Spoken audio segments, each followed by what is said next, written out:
This question comes from Quora. Someone asks, what would happen if you were to kick a football at 99.99% the speed of light? Let's set aside the question of how you managed to kick the football that fast in the first place. We'll assume it's a normal penalty kick. The referee blows his whistle and you take your run up. And in the instant your foot makes contact, the ball magically accelerates to 99.99% the speed of light. From that point onwards, everything proceeds according to normal physics. Unfortunately, this becomes very deadly. The distance between the penalty spot and the goal is 12 yards. At 99.99% the speed of light, the ball would cover that distance in roughly 36 billionths of a second.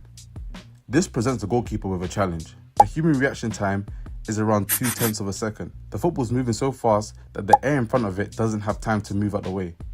Normally, air flows around the football. At this speed, the football simply slams into every molecule directly in front of it. The collisions are violent enough to strip electrons from atoms and generate intense bursts of radiation.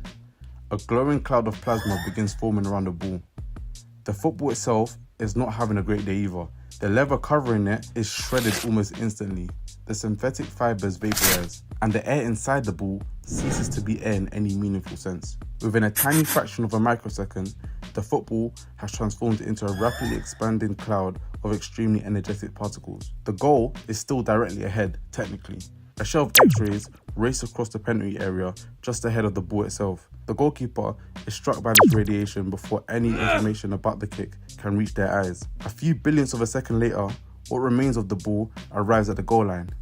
The net does not stop it. The advertising boards behind the goal do not stop it. The expanding plasma cloud punches through the stands and continues into structures beyond. Meanwhile, the energy released along the ball's path continues heating the surrounding air. The temperatures climb to levels normally associated with stars. The pressure wave expands outwards.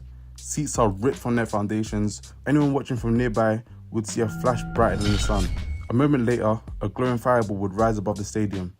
Then the shockwave would arrive. Windows would shatter through the city. Cars would be overturned. The former football pitch would now be a crater. At some point during the process, the ball technically crossed the line. And according to the laws of the game, provided that no attacking player entered the penalty area too early, the goal would count.